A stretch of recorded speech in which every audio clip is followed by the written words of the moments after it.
Friends, आज हम अपना नेक्स्ट टॉपिक करेंगे कम्युनिकेशन स्किल्स का ही पर्सपेक्टिव्स इन कम्युनिकेशन। पर्सपेक्टिव्स का मतलब क्या होता है?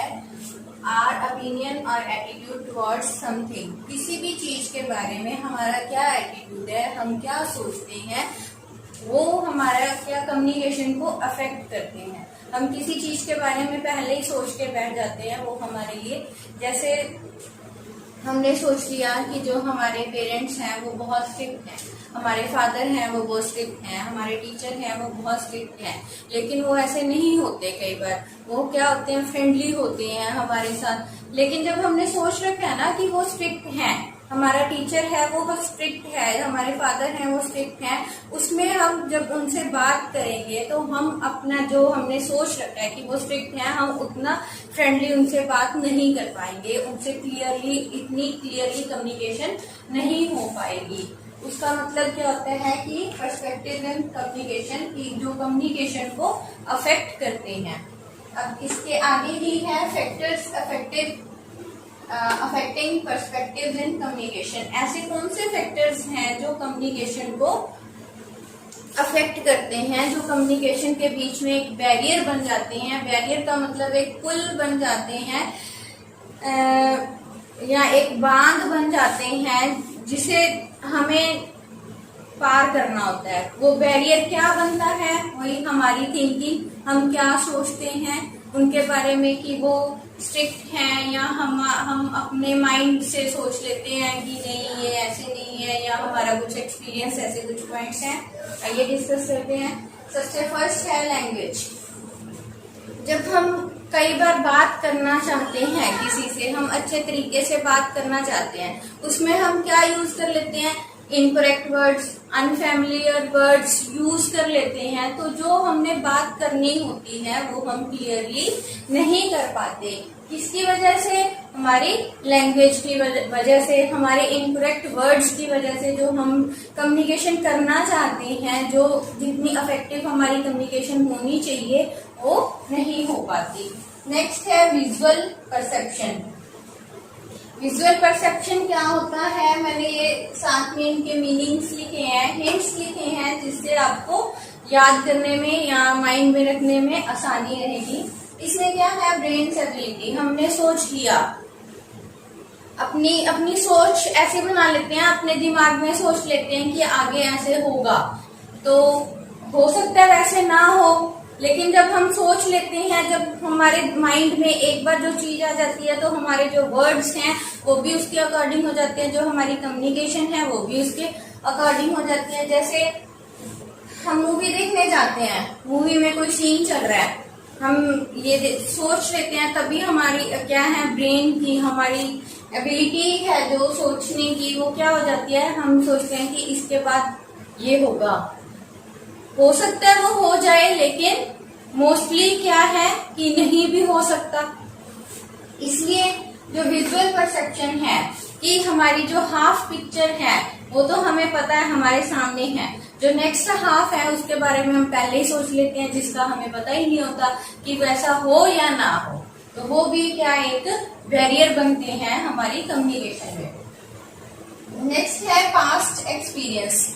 पास्ट में हमारा कई बार एक्सपीरियंस अच्छा नहीं रहा होता, तो उसी के बेस पे हम जो नेक्स्ट डिसीजंस लेते हैं वो भी एक बैरियर बनते हैं। कैसे?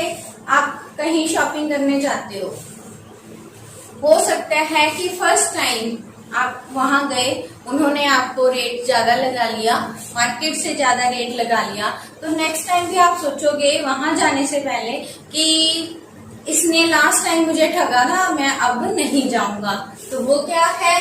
Past experience. पास्ट एक्सपीरियंस के बेस पे हो सकता है उस इंसान ने लास्ट टाइम आपसे गलती से ज्यादा पैसे ले लिया और वो इस टाइम ऐसा ना करना चाहता हो। तो पास्ट एक्सपीरियंस भी हमारा क्या बन जाता है? एक बैरियर बन जाता है। प्रीजुडाइज क्या होता है कि हम अपने आइडियाज फिक्स कर लेते हैं। आइडियाज कैसे फिक्स कर लेते हैं? कि मुझे क्लास में कोई पसंद नहीं करता, हमने ये फिक्स कर लिया कि मुझे क्लास में कोई पसंद नहीं करता। जब हमारे माइंड में है कि ये मुझे पसंद नहीं करता, ये मुझे पसंद नहीं करता, ये मुझे पसंद नहीं करता, तो हम किसी से बात नहीं करते, इतना क्लियरली बात नहीं कर पाते। इससे क्या होता है कि क्योंकि क्यों हुआ, क्योंकि हमारे आइडियाज फिक्स थे, लेकिन ऐसे नहीं होता। नेक्स्ट है फीलिंग्स। फीलिंग्स क्या होता है? लैक ऑफ इंटरेस्ट, कि हमारी फीलिंग्स कैसी हैं, हम उसके अकॉर्डिंग कम्युनिकेशन करते हैं। हमें हमारी फीलिंग्स के अकॉर्डिंग जब हम कम्युनिकेशन करते हैं वो भी एक बैरियर बन जाते हैं। लाइक जैसे हम सोचते हैं कि मेरी तबीयत ठीक नहीं है तो मैं बोल नहीं पाऊंगा।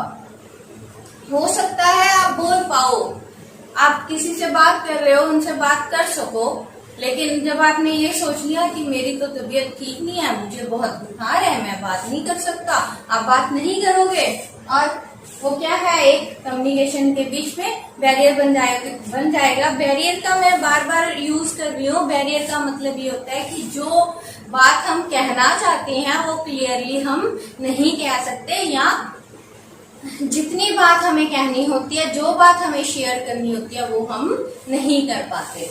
नेक्स्ट है एनवायरमेंट। एनवायरमेंट ऐसा हो, हमारा आसपास ऐसा हो कि हम उसकी वजह से सही ढंग से बात ना कर सकते हो। जैसे नॉइस और डिस्टरबेंस, किसी पार्टी में गए हुए हैं हम, हमारा एक बहुत अच्छा फ्रेंड वहां मिल गया हमें, तो हम उससे बात नहीं कर पा रहे सही ढंग से। हमारा मन कर रहा है बात करने का, लेकिन हम बात नहीं कर पा रहे। क्यों नहीं कर पा रहे? क्योंकि पार्टी में है तो म्यूजिक लाउड होगा, क्राउड भी होगा, तो जब म्यूजिक लाउड होगा तो हमें बहुत जोर से बोलना पड़ेगा। जब जोर से बोलेंगे हम जल्दी थक जाएंगे तो हम अपनी बात पूरी नहीं कर पाएंगे। या अगर हम ना भी थके, हम बोलते रहे, जोर से बोलते रहेंगे, जो सेकंड पर्सन है उसको अच्छे से सुनाई ना दे तो भी क्या है, कम्युनिकेशन अफेक्ट होगी ना इससे। नेक्स्ट है पर्सनल फैक्टर्स। पर्सनल फैक्टर्स हमारे वेज ऑफ थिंकिंग, कि हम क्या सोचते हैं। वेज ऑफ थिंकिंग में क्या आएगा कि हम सोच क्या रहे हैं, जिसमें क्या आता है, डर, लो कॉन्फिडेंस, कि हमें डर है किसी चीज का, हमें किसी चीज का डर लग रहा है तो भी हम अच्छे से अपनी बात, जो हमारी जो बात है हम उसको रख नहीं सकते, हमारा यहाँ कॉन्फिडेंस नहीं बनता। उसमें क्या आता है, वो किसमें आता है, पर्सनल फैक्टर्स में। नेक्स्ट है कल्चर। कल्चर भी अफेक्ट करता है। कई बार डिफरेंट कल्चर्स में हम रह रहे हैं, डिफरेंट कल्चर के लोग रहते हैं, वो हमारी सोसाइटी है, उनसे हम मिलते जुलते हैं, हम उनसे बात करते हैं, तो वहां भी कई बार क्या है, बैरियर आता है कम्युनिकेशन में। वो कैसे आता है, जैसे क्या है, साइंस हैविंग डिफरेंट मीनिंग्स। बहुत सारे ऐसे साइंस होते हैं जिनके हर कल्चर में अलग मीनिंग होता है। थम्स अप होता है ना, थम्स अप के दो मीनिंग है। फर्स्ट मीनिंग किसी कल्चर में क्या है कि आपने बहुत अच्छा करा, कि हम उसको क्या करते हैं, लाइक करते हैं। और किसी कल्चर में क्या है कि हम चढ़ाते हैं कि तेरी बेइज्जती होगी, थम्स अप करते हैं ना, दोनों में थम्स अप हो रहा है। एक कल्चर में मीनिंग है कि आपने बहुत अच्छा करा, लाइक कर रहे हैं हम, और सेकंड कल्चर में क्या है कि हम उसकी इंसल्ट कर रहे हैं। तो इन बातों से क्या, जो भी ये फैक्टर्स हैं, ये क्या है, हमारी कम्युनिकेशन के बीच में बैरियर बन जाते हैं, जिनसे हम अच्छे से अपनी कम्युनिकेशन नहीं कर सकते, क्लियर कम्युनिकेशन नहीं कर पाते।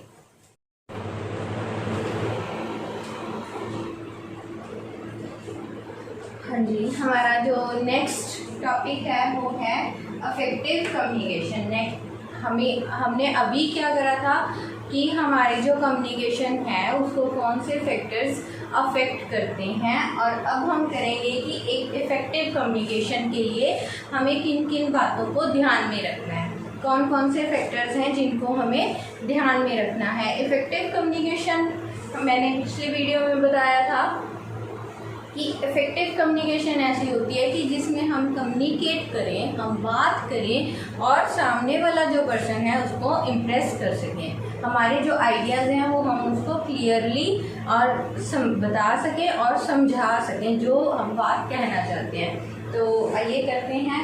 इफेक्टिव कम्युनिकेशन जो है वो किस पे डिपेंड है, 7 C's।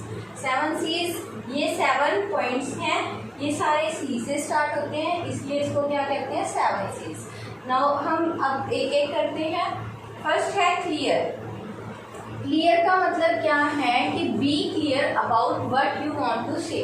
जब हम कम्युनिकेशन करते हैं हमें पता होना चाहिए कि हम जो जिस बारे में बात कर रहे हैं उसके बारे में पहले हमें अच्छे से नॉलेज होनी चाहिए, हमें अच्छे से पता होना चाहिए कि हमने क्या बात करनी है। तो उसके लिए क्या हम कहते हैं कि हमें क्लियर होना चाहिए हम उस टॉपिक के बारे में जिसके बारे में हमने बात करनी है। सेकेंड है कंसाइज। कंसाइज में क्या है, यूज सिंपल वर्ड्स एंड से only what is needed. Simple words का यूज करना है और सिर्फ उतना कहना है जितनी हमें ज़रूरत है, फालतू नहीं बोलना, जितनी हमें ज़रूरत है उतना ही हमें बोलना है। थर्ड है कंक्रीट। कंक्रीट का मतलब क्या है, use exact words and phrases. ऐसी ही वर्ड्स यूज करने हैं जो उस कम्युनिकेशन के रिलेटेड हों, वही एग्जैक्ट वर्ड करने हैं यूज। मतलब एग्जैक्ट का मतलब क्या होता है कि बात को घुमाना फिराना नहीं है। अगर हमने इफेक्टिव कम्युनिकेशन करनी है तो हमें एग्जैक्ट वर्ड्स का यूज करना है। नेक्स्ट है करेक्ट। करेक्ट हमें ऐसे करेक्ट स्पेलिंग्स और करेक्ट ग्रामर का पता होना चाहिए, तभी हम इफेक्टिव कम्युनिकेशन कर सकते हैं। ये किसमें होगा, करेक्ट स्पेलिंग एंड ग्रामर्स हमें किसमें काम आएंगे, किसमें आएंगे, जब हम राइटिंग कम्युनिकेशन करेंगे। लास्ट वीडियो में हमने कहा था ना कि जब हम बाय राइटिंग कम्युनिकेशन करते हैं, किसी को लेटर लिखते हैं, किसी को ईमेल लिखते हैं, तो हमारे क्या है, स्पेलिंग्स करेक्ट होने चाहिए और ग्रामर हमारी करेक्ट होनी चाहिए। नेक्स्ट है coherent. Words should be make sense and related to main the topic. जो भी वर्ड्स हम यूज़ कर रहे हैं उनकी कोई सेंस होनी चाहिए, मतलब हर लाइन का एक कोई मीनिंग होना चाहिए। मीनिंगलेस वर्ड्स हमें नहीं यूज़ करने। और हमारा जो मेन टॉपिक है, जो हमारा सब्जेक्ट है मेन, मतलब कोई भी ईमेल हम सेंड कर रहे हैं तो उसका जो सब्जेक्ट है उसके रिलेटेड ही हमारे जो वर्ड्स हैं वो होने चाहिए। और वर्ड्स की जो जितने भी वर्ड्स हम लिख रहे हैं वो किसी एक सेंस में होने चाहिए, नॉन सेंस नहीं होने चाहिए। नॉन सेंस इन द मेरे कहने का मतलब है कि हमारे टॉपिक से साइड से नहीं होने चाहिए, जिनका हमारे टॉपिक में या हमारा जो सब्जेक्ट है उसमें कोई मतलब उसका कोई लिंक ही ना उनके साथ। नेक्स्ट है कंप्लीट। हम कोई भी मेल कर रहे हैं या कोई भी मैसेज भेज रहे हैं, कोई भी एनकोडिंग कर रहे हैं, तो जो हमारा मैसेज है वो कंप्लीट होना चाहिए, इनकम्प्लीट नहीं होना चाहिए। Message should have all needed information. जितनी इन्फॉर्मेशन उस टॉपिक के रिलेटेड है वो सारी इन्फॉर्मेशन उस मैसेज में होनी चाहिए। नेक्स्ट है courteous. Be respectful, friendly and honest. कि हमें रिस्पेक्टफुली वर्ड्स का यूज़ करना है।